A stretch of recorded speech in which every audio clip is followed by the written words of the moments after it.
Why does she take the train instead of flying? She's been afraid to fly since her harrowing incident. Oh, dear. Did a plane almost crash? No, she was bumped from first class. She still wakes up screaming. And you probably know people like that, too, who expect the world to be handed to them on a silver platter or a gold platter, and you end up catering to them. Your life revolves around them if you live with that type of a person. I'm Dr. Ellen Kenner, and whether you have a fear of flying or you're dealing with a difficult person in your life or you're having some problems yourself, maybe it's financial problems, maybe it's problems with your kids, or what many people experience, problems in their romantic relationship that are right under the surface and they don't know how to address them or even to be able to communicate them to their partner. And that's some of the things that we talk about on this show. I'm Dr. Ellen Kenner, a clinical psychologist, here to answer your calls and questions. And right now I want to turn to the phone and welcome Jennifer. Jennifer, you're having problems with a friend and a coworker? Yes. It was just, I feel very close to this person. We carpool together on a daily basis. Practically daily, as much as we can, if it works out. And it's just a very disappointing situation. Last Thursday, it was my turn to drive in the carpool, and I was able to only work Monday and Thursday last week because I had taken a vacation day and another day personal time off in order to have an endoscopy. Yeah. The week before, I had a colonoscopy, so, a lot has been going on. Yeah. And a whole slew of appointments for my daughter. And I was very anxious that morning. I knew the other person had to had to bring her car in, so there was going to be a little extra. You're saying it was your day to carpool? My day to drive. And your day to drive, and then what happened? You weren't able to do it, and she got upset? No, I did. Oh, you did? Okay. I actually called her up, my friend up a little bit, a little early, like 7:30, to give her a little heads up that, please let me know the earliest you can leave. Yeah. Then I called up around 20 minutes later because I figured maybe she didn't get the message. Yeah. And so then she told me she could meet at 8:30, so I went to the location, and I was there 25 after, just in case she was early. Yeah. And I'm not real good at always getting, real prompt, but I got there 25 after, and she came a quarter up. And I didn't get angry with her because I figured she wasn't able, even though she said 8:30, she was having, trouble getting up and getting out. So, what ended up happening? Well, what ended up happening was going home, because I only had 2 days of work, there were responsibilities I had at work. Yeah, it sounds like, in a nutshell, what happened? She got upset with you because you couldn't take her home, or just give me No, she got upset with me because I think, this is the curious thing, because she was asking me, can we leave, are we going to leave now? And I said, it's going to be a few minutes more. And we left a little bit later than expected. I guess we left 15 minutes later or a half hour 10 later? 10 minutes later. 10 minutes later, okay. And so then what happened?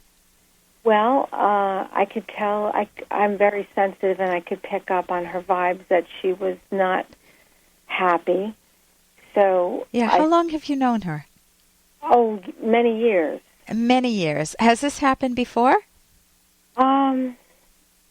Yeah, she's gotten angry before, but it's kind of... How does it resolve? Well, I usually end up apologizing, but I started to kind of explain that's why I wanted to leave early, because I was kind of like... you know what? I'm having a hard time following part of it. Let me see if I can sum up, Jennifer, and you can tell me where I'm off base. because I want some time left so I can give you some tips. What I'm hearing is that you have a good friend who is also a coworker. You carpool together. You had some unusual circumstances, some medical appointments that you needed to get to, that kind of messed up your schedule, and you asked her if she could come early. She accommodated, but actually wasn't there precisely on time. She was 15 minutes late. Then in the afternoon, when you go to take her back home, or another time when you go to take her back home, you're 10 minutes late, and she becomes sullen. She's not happy, but she's not telling you what it is. So you're left with a big, gigantic question mark of, she's upset, I don't know why, I don't know how to remedy this, and I don't feel that guilty because, hey, she was 15 minutes late and I'm 10 minutes late. Well, yeah. And I wasn't... And I usually apologize. That was the last piece. I was trying to explain...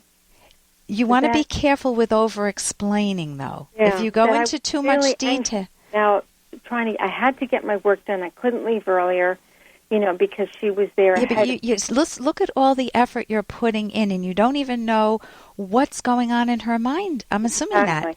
So the question is, the skill is to draw her out. I can see that you're real quiet. Help me understand you better. You give a person an invitation with a statement like that. Mm-hmm. I know you so well. I know something's bugging you. And I miss it when we just talk freely, we're such good friends. I miss that. Help me understand what's going on.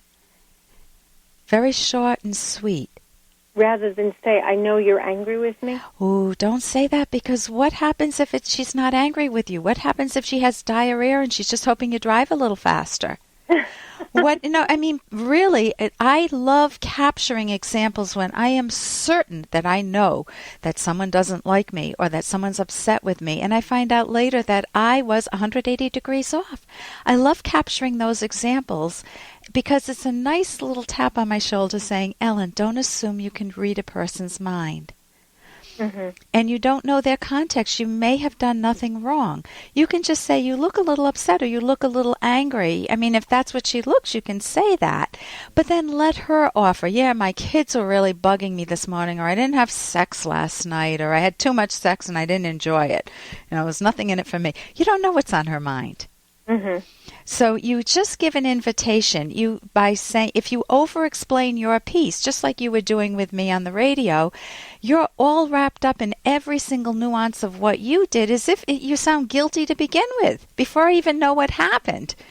Yeah, I found myself explaining how hard I was trying to be perfect. She knows you. After, wait a minute, I could just as easily be mad. I'm not angry with her. Yeah, I know. So you're over-apologizing, or you don't even need to apologize in that case.